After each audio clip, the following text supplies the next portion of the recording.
attorneys and judges in areas such as family law, personal injury, child support and custody, trademarks, probate, and so much more. Join us every Tuesday at 12 noon on Facebook Live or YouTube Live to get the answers to general legal questions that you may have. And don't forget to subscribe to our new legal YouTube channel at Attorney Tanika Johnson. And for more information about our firm services, visit johnsonlawpractice.com today. Hello. Welcome, everyone. Welcome to the Legal Hour, where every Tuesday we bring on attorneys, judges, and other legal professionals for them to talk about their areas of expertise. Today, I'm excited to have Attorney Beverly McNeil, where we will be talking about Social Security disability specifically. Attorney McNeil had to school me already a couple times before we came on, because this is an area that I am not familiar with. So we all have heard of Social Security, but there is a difference between SSI and SSDI. And I kind of know that, but again, I'm not familiar with this. So I'm excited to bring this information to you. I saw a post, someone posted on your page on Facebook last week and was like, Attorney McNeil is the best when it comes to Social Security disability. So check her out. So yes, I'm definitely excited to have this conversation. So also, I know it's your birthday month.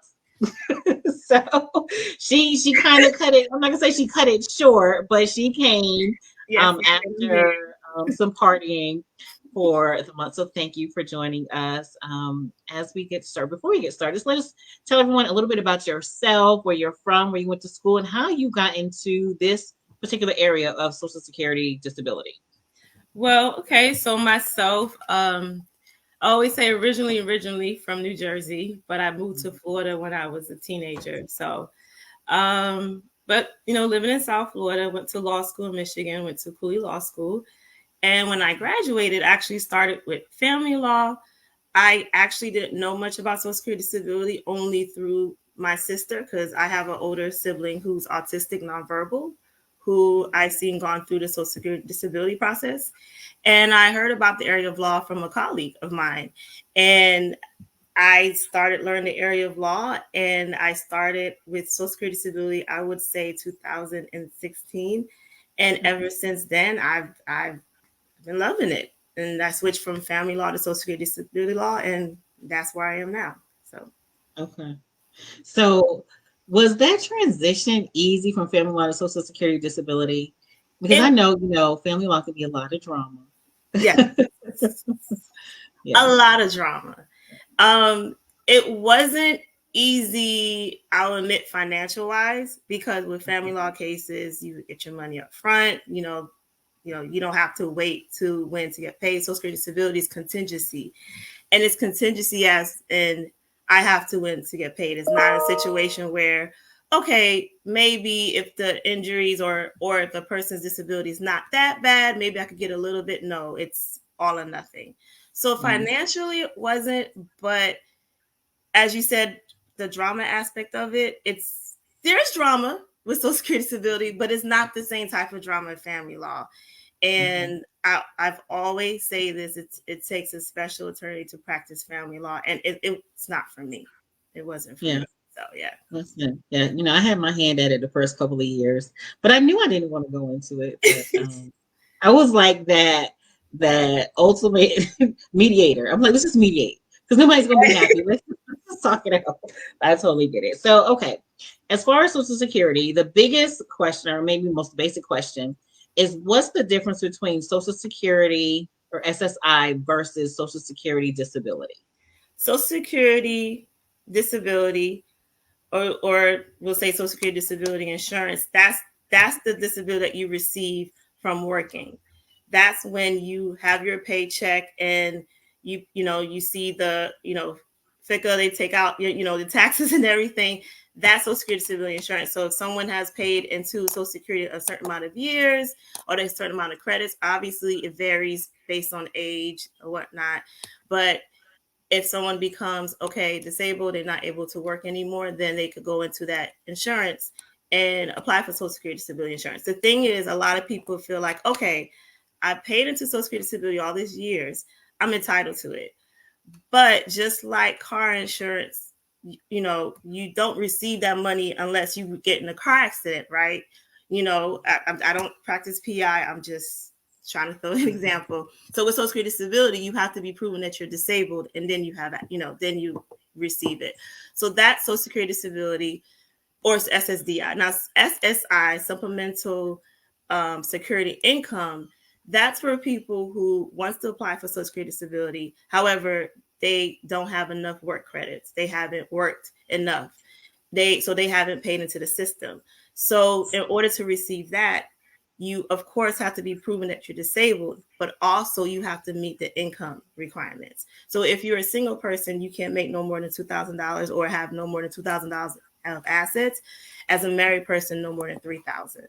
So that's the difference between the two. And then with SSI, if you qualify for SSI, the payments are usually lower than SSDI, and I believe the cap is about $700 right now. But that's the difference between the two.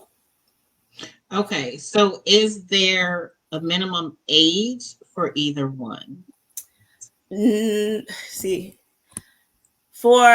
So minimum age.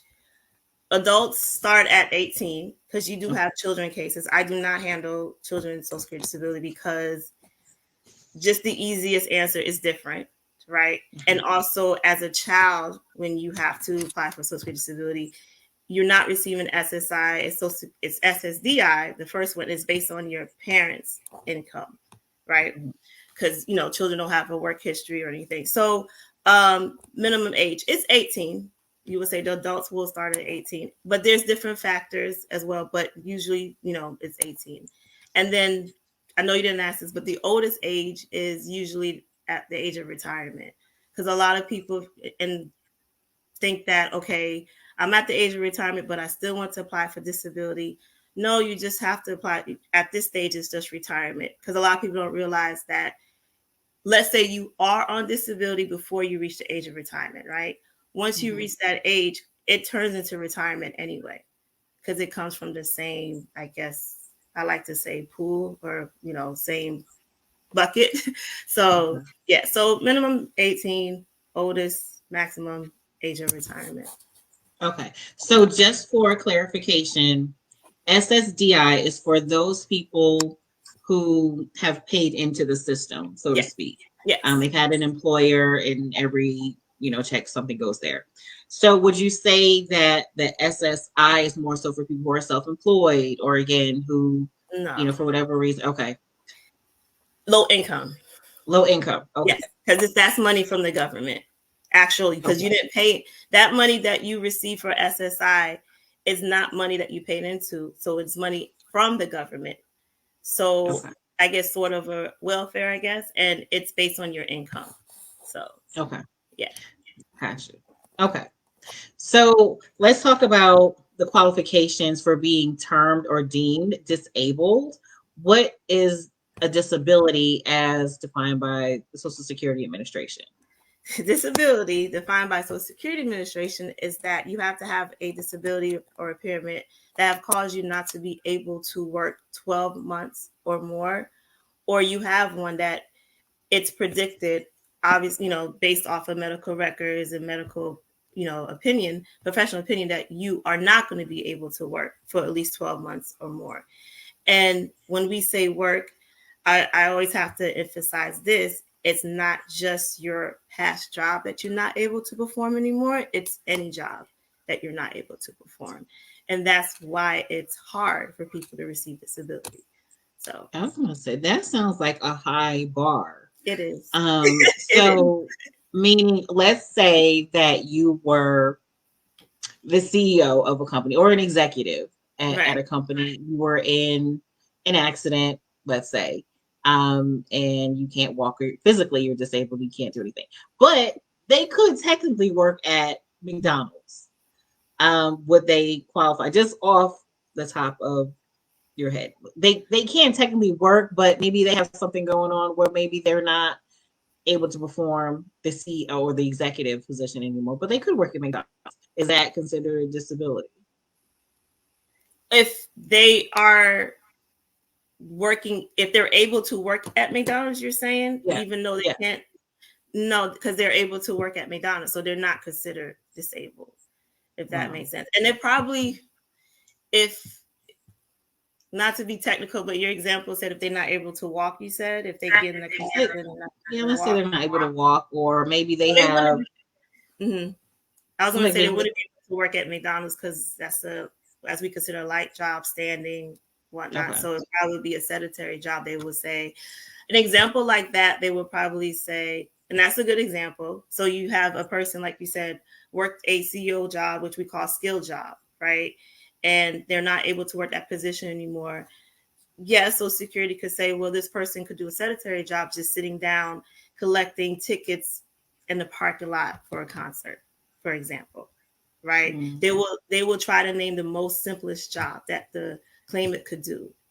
So that's why it's our job as Social Security attorneys is basically try to eliminate all those possibilities that you would try to say that, okay, the client could still do this. And like, okay, they could do a sit down job. However, how long can they really sit, right? What issues are they having sitting?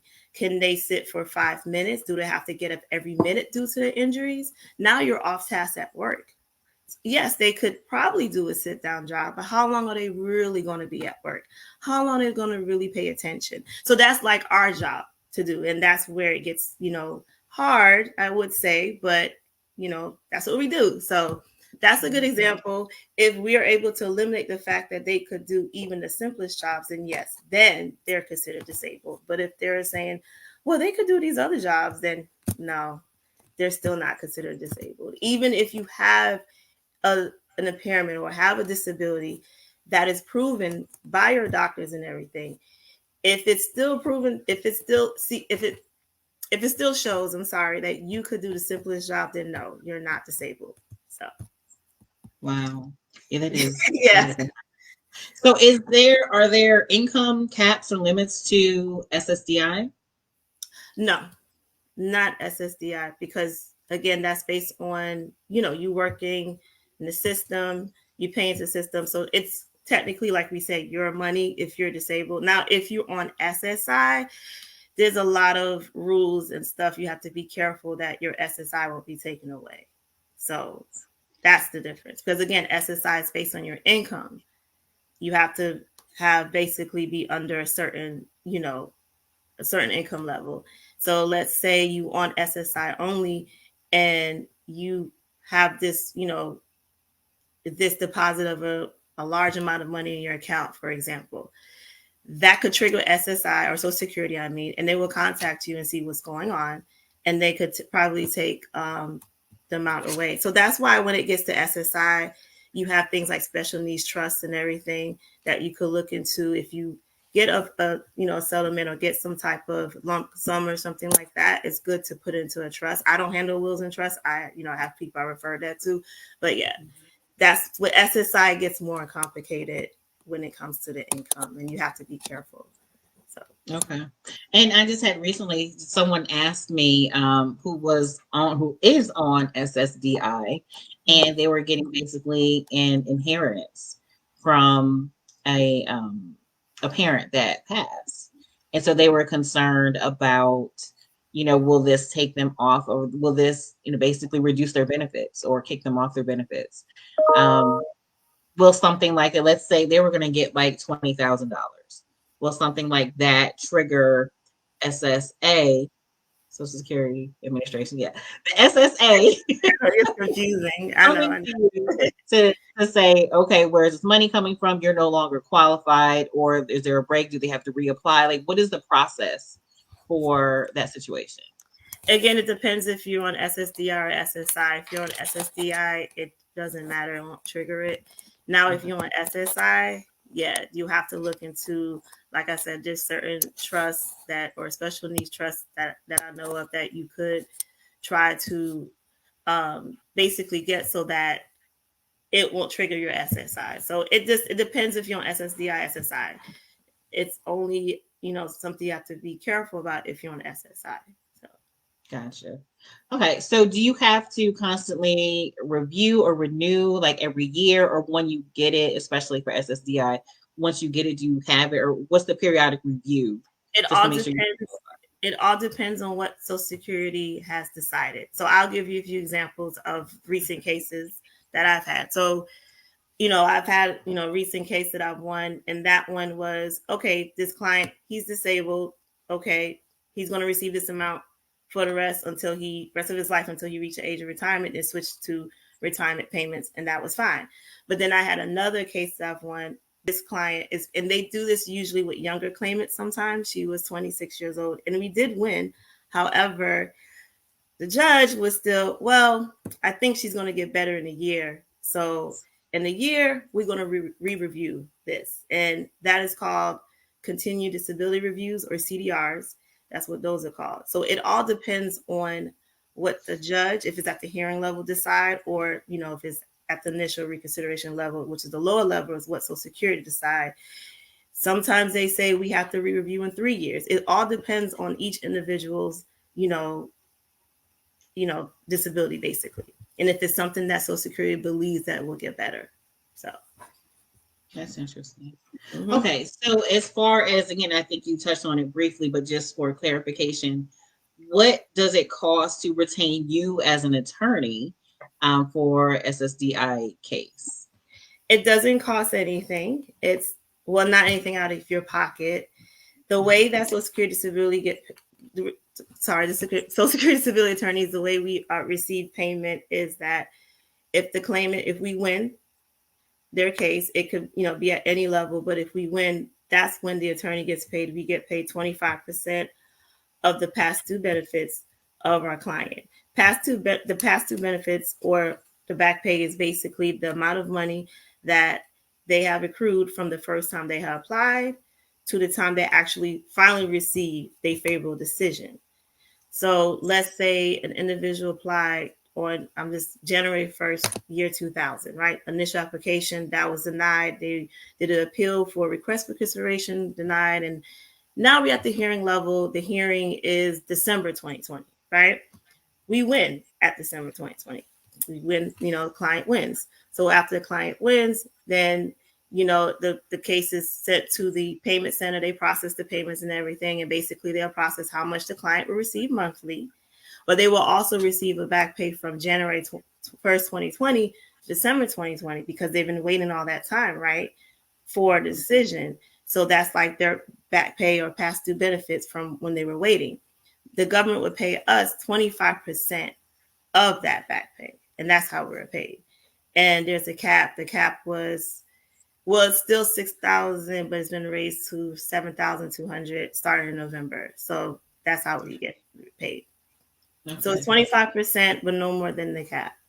And yeah, so with a lot of, and I'm glad you asked that question, because I still get the question of, well, how much do I owe you? How much I owe you for this case? It's like, you don't have to pay anything. It's just, we're going to work together to win, right? We're going to get these benefits. So yeah. So. Okay. So, most people think anything that is government related, that it's going to take a very long time. And so the example that you gave is like was about a year. But how long, let's say you have a case that goes to the highest level before an administrative law judge. What is the process like time-wise? How long does it usually take if we're going to the highest level? The highest level technically is the actual federal court, but I don't handle the cases at federal court level. But usually, as you said, highest level is administrative law judge, right? That's where people usually stop if they don't get the decision that they want. You could also appeal this. I know there's a lot of, but I could, talk about that in the next question. It could be 2 years, 1 year, 2 years. I've seen 3. It takes a long time. I've always say, when they ask me, how long will it take for this? How long will it take for that? I would say it's the government. And unfortunately, I cannot give you an answer. I usually say, if you think it takes 3 months, then double that, because that's how long it's going to take. Because if I give them a number, they're going to, my client's going to keep asking, so what happened? What's wrong? What's wrong? I'm always upfront with them and tell them, listen, it's the government. It's going to take forever. Yeah. But I always say, as soon as I hear something, I will let you know. And that's what I usually do. But unfortunately, yes, things take a long time. Even after we win a case, and we're waiting for our money. That takes a long time. So everything. Okay, you get a favorable decision. Yeah. And they're like, okay, we're going to pay this back pay. You have an attorney. Well, how long does that usually take for the decision to you getting paid and your client getting paid? Well, average, because I know some Social Security attorneys, unfortunately, that are still waiting for like payments from like a year or so, because that happens as well. But in my experience, average a month or two after the favorable decision, sometimes 3. It all depends. And it all depends on calculating if the claimant have kids, because sometimes I have to calculate that and everything. I have realized I receive my back payment first, and then the client will receive. Like, I'll give you an example, because it's one of the recent ones. I had a hearing in May. No, I had a hearing in April. I found out that we won in May. I didn't get paid for that case till July, and she just told me she got paid probably last week. She finally told me she got paid, and that's actually quick, to be honest with you. So, yeah. I can just imagine, just throughout the process, it's taking years for you to get benefits, just how financially draining and burdensome it can be for the client. Do you have any resources that you give to your clients? Like what do they do in the interim? I mean, if they're winning, I'm thinking, they can't work. And so just financially, like what resources do you give? I mean, that you can. Unfortunately, there's not really a lot of resources that we can give. Again, like we said, it's the government. The thing you could do, you could say, this case is a type of case that needs to be expedited, right? Or sometimes we could submit what we call dire need letters, where clients are homeless and they need to hurry with decisions. But unfortunately, Social Security still do not move fast enough. They don't. So, I have all types of clients, like you said, the CEO that work the high paying job. And then unfortunately, because they work so much, they work themselves to get sick, and now they're disabled and they're not making that money anymore. And now they're struggling with their mortgage and everything. Or I have the client that never really worked and they've been living with friends and stuff. And I have clients that technically are homeless. So, I just try to tell them about resources, and depending on the state that they're in, because, every state is different when it comes to different type of resources. So I try to provide them with that.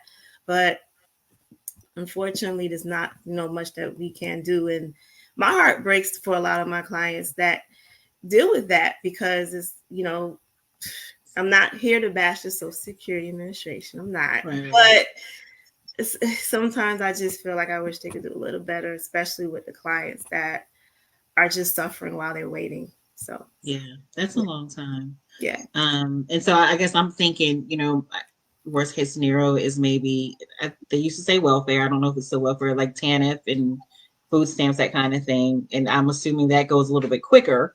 You can kind of get those benefits, but it's not a long-term solution. But yeah, that's heartbreaking. If you are joining us live, you have any questions, be sure to put it in the chat and I will ask Attorney McNeil. I do have Stephanie, who is one of my really good friends. Thank you for joining, Stephanie. She said, hi, good information. Daryl Spears, yes, good information, sharing with my community. So if you have any questions, put them in the chat. So for people who may not know this, and I kind of knew this because I did represent mental health patients for about 10 years. Awesome. And, one of the questions that the judge would ask me in the hearing, income, do you have SSDI, that kind of thing. So just, kind of want to talk about that from your perspective, the ability to qualify for SSDI, having a mental health diagnosis and that kind of thing. Because I think a lot of people think it's all just physical ailments or impairments. No, it's not just physical impairments. No, it's also mental. I'll give you an example. Like I have a lot of also, because with vets, you could apply for veterans disability, and then after they receive their veteran disability benefits, they come and apply for Social Security disability. Most of their impairments are mental, PTSD, depression, anxiety, and it's harder, of course, to prove that based just on mental impairments. There's people who apply based on both. People apply physical alone. People apply mental alone. When it's mental alone, the thing with that is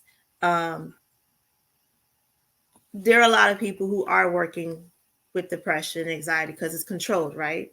Mm-hmm. And some people are working with PTSD. So it's a matter of showing how severe their situation is. How often are they going to a psychologist? Do they have a psychiatrist?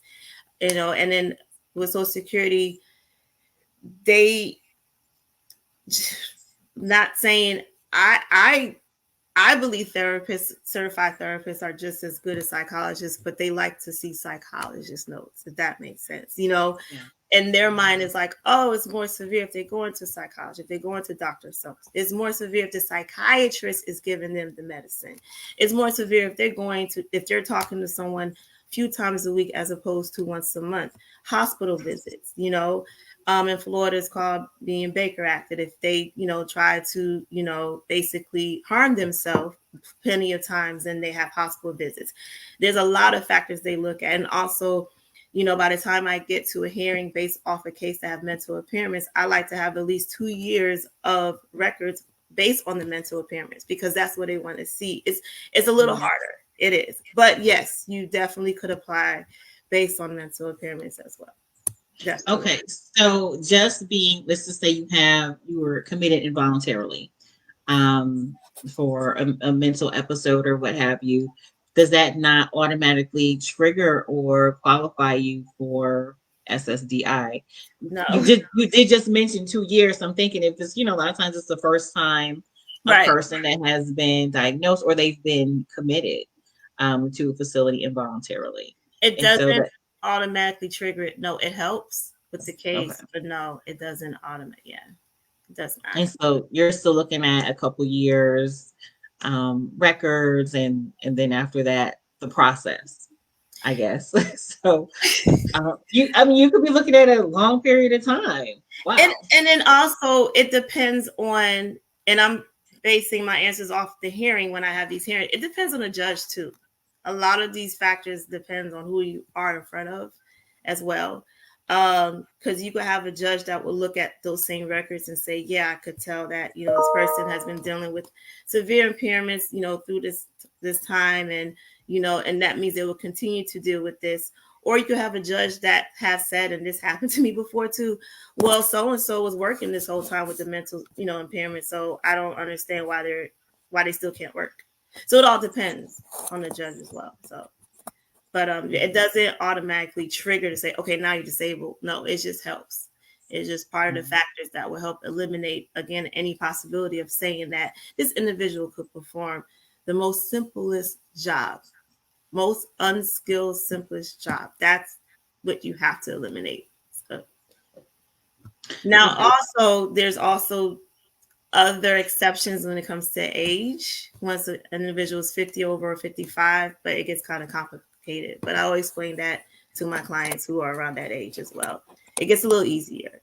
So okay, we'll explain that process. Okay. We're here for it. Come on. Over 50, what do we have going on? What's the benefit of turning 50? Well, besides AARP.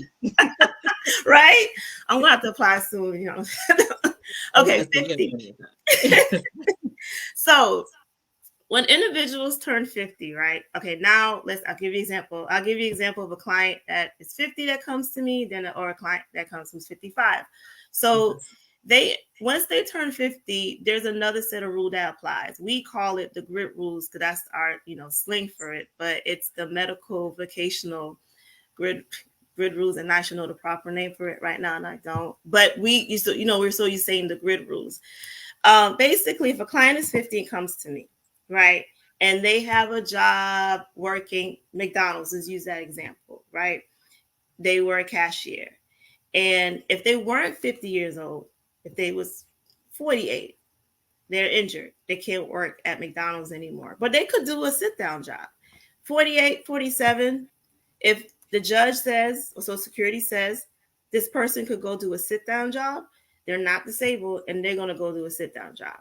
But if a client is 50, right, and their past job was working at McDonald's, they were a cashier, now they're hurt, judge or Social Security says they can only do a sit-down job. Well, because the person is now entering an older age, starting at 50, the GRID rules apply, because now they're saying, okay, if it's proven, of course, first that the client is disabled or haven't been working, have not been working, have a severe impairment, and it's proven they can't do their past job anymore. If they can only do if they could do a sit down job, they will still be found disabled at age 50 to 55. So usually with those clients, I say to myself, okay, I just need to prove that they could do a sit down job and they'll get it, because their mindset is at the age 50, it's going to be harder for you to find another job now. So let's make it easier for you guys, right? Mm-hmm. That's between the age 50 to 55. Now, client hits that other magic number, 55, it gets even a little easier, because 55, come to me, past job, working at McDonald's as a cashier. That's what we call a light position. You're standing up. And again, it's proven they cannot perform that position anymore. And now age 55 and up, I don't even have to prove that my client can only do a sit down job. I could just prove they could do a light job and they will get it. Because now you're entering another age bracket, 55. Oh, now it's really going to be hard for you to find another position. And of course, there's other nuances and other stuff, but that's like the most basic way I could explain it. So, that's why I always ask for ages, of course, and I always say if you're under 50, it is harder to receive it. That's why sometimes my clients are like 47, 48, and they have denied, or even 49. I always say, you know what? Start over again. You're about to turn 50. It's going to be easier. Or if they're close to 55, if you want to start over again, I will wait till you turn 55, right? Because like I always say this, Social Security is a game, and you just got to know the game. So that's the nuances with the age differences. Okay, so you bring that up. Okay, let's say someone came in at 48 and you're like, well, or they turn 49. Mm-hmm. Are you saying it's better to wait until you turn 50 and start all over, as opposed to pursuing this particular, let's say they already applied, they got denied? Should they just go through the appeal process? Or should they stop and start at 50? Okay. I'm saying if they've been denied and they went all the way to the top and they already been denied fully, but they already started the process. No, I always say keep going, because you never know. So no, I'm not like that. I'm just, to be more clear, it's more so individuals who haven't started the process. They probably applied before in the past, been denied, and they in a situation where they're not, they, even though they're not working, they're, if they're married or whatnot, their spouse is working. So financially, they're not struggling. They just want to try again to apply because they know they can't work. So if a situation like that, that's what I'm talking about. But if they come to me and they already have been denied, we keep going.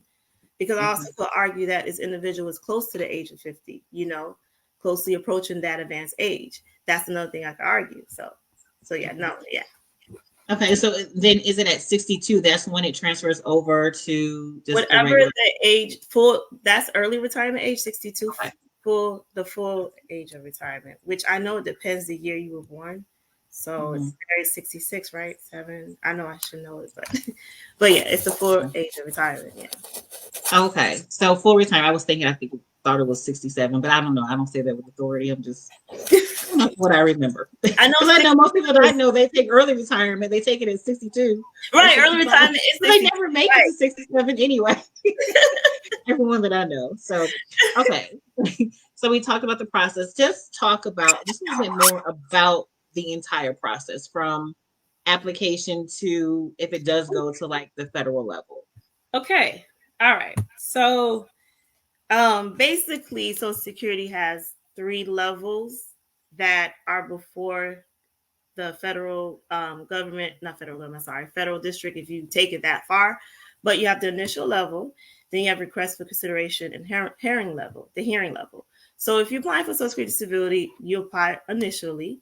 The application could be done online. Now that everything is opening up again due to COVID, applicants could go in person. I believe, though, because of the COVID rules, I believe these certain places you really need to make an appointment before you go, whatnot. So you do the application, you file. At this level, you have someone from Social Security, making a decision And unfortunately, 70% of those applications are denied anyway, right? Did you say 70? Yes. 70. Wow. Mm-hmm. Okay. 70% of applicants are denied the initial level. Now, after an individual is denied, of course, Social Security wants you to start over again. But do not start over. The key is to keep going. You have to what we call save your case, right? So after you deny at the initial level, and like I said, I'm upfront with my clients. If they come to me at initial level, I said most likely they're going to deny you. And usually it happens. There's a few times I've won at the initial level, but of course that's where the disability is really severe. Certain, disabilities such as certain cancers or whatnot, they, or individuals on dialysis, those are situations where Social Security actually have compassion and, they will approve the individual. But sometimes they still take forever to make that decision. But that's a different story. But so after initial level denied, then you appeal what we call request for consideration. They say that a different set of eyes are looking at your application to see if the first person have made a mistake. Are your chances of winning are a little higher? Maybe a little bit, because I've had cases that were denied initial and we wanted reconsideration, but chances are still low that you would actually win at that level. Because again, they want you to start over. So now after you're denied at reconsideration, now you appeal for the hearing level. Your case moves from the local disability determination offices or Social Security office to the actual Social Security hearing offices. At this stage, if you have not had an attorney all this time, please get an attorney at the hearing level. Mm-hmm. Do you need an attorney at the initial reconsideration level? I'll be honest and say maybe not. And I'll just be real with that. But you definitely need an attorney at the hearing level, because at this stage, it's a judge making your decision now. It's a judge that's going to be looking at your case. You're going to have medical experts at the hearing, possibly. There's always a vocational expert or AKA job expert at the hearing. And then as the attorney, our job is to, at the initial reconsideration level, the first two levels, usually Social Security is requesting those records and getting those things for you and whatnot. They sometimes don't like when the attorney is involved. I had a little conversations with a few Social Security Administration that had a little attitude with me because they didn't like the fact I was helping my clients, but I don't care. So, but at the hearing level, though, we're more hands-on. They want us to get the records. They want us to be more involved. That makes sense. And your chances at the hearing level to win are actually 40 to 60% higher than initial and reconsideration. So because you have saved your case and you did not give up and you kept going,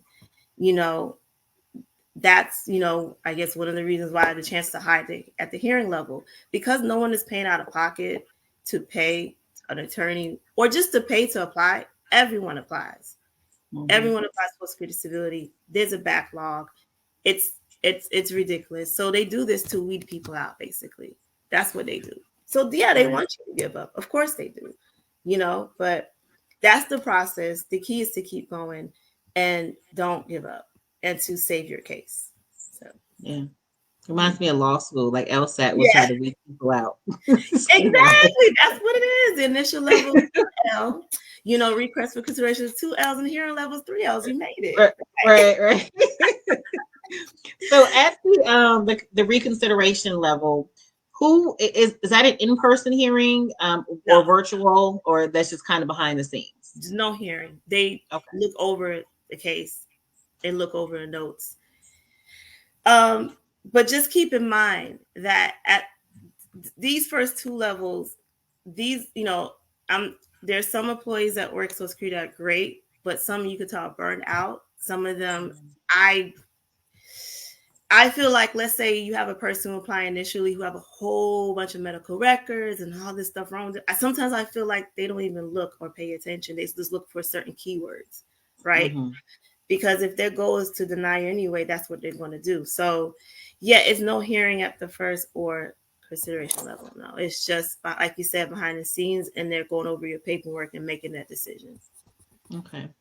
I know you said it's, up to 60, 50, 60, 70% higher chances of a favorable decision at the hearing level. How often do you see where cases actually go beyond that to the federal district level?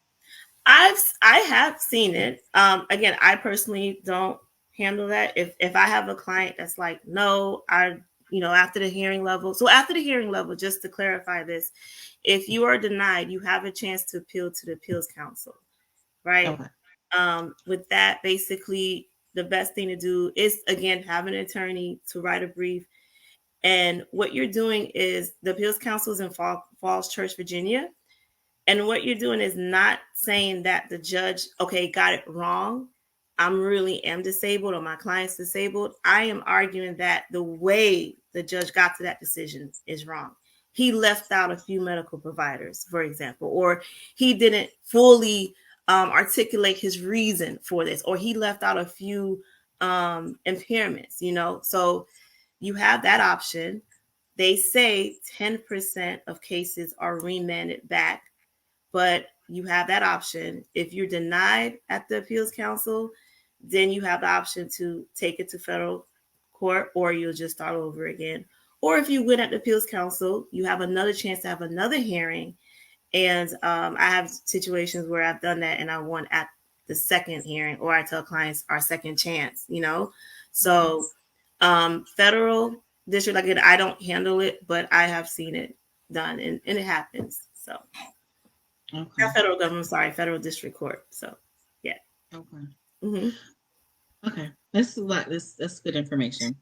So I want to know, like, as far as your clientele, like, what's the percentage of SSI clients versus SSDI clients? I have you handle both, correct? I handle both, but I have more SSDI clients. I have a lot more.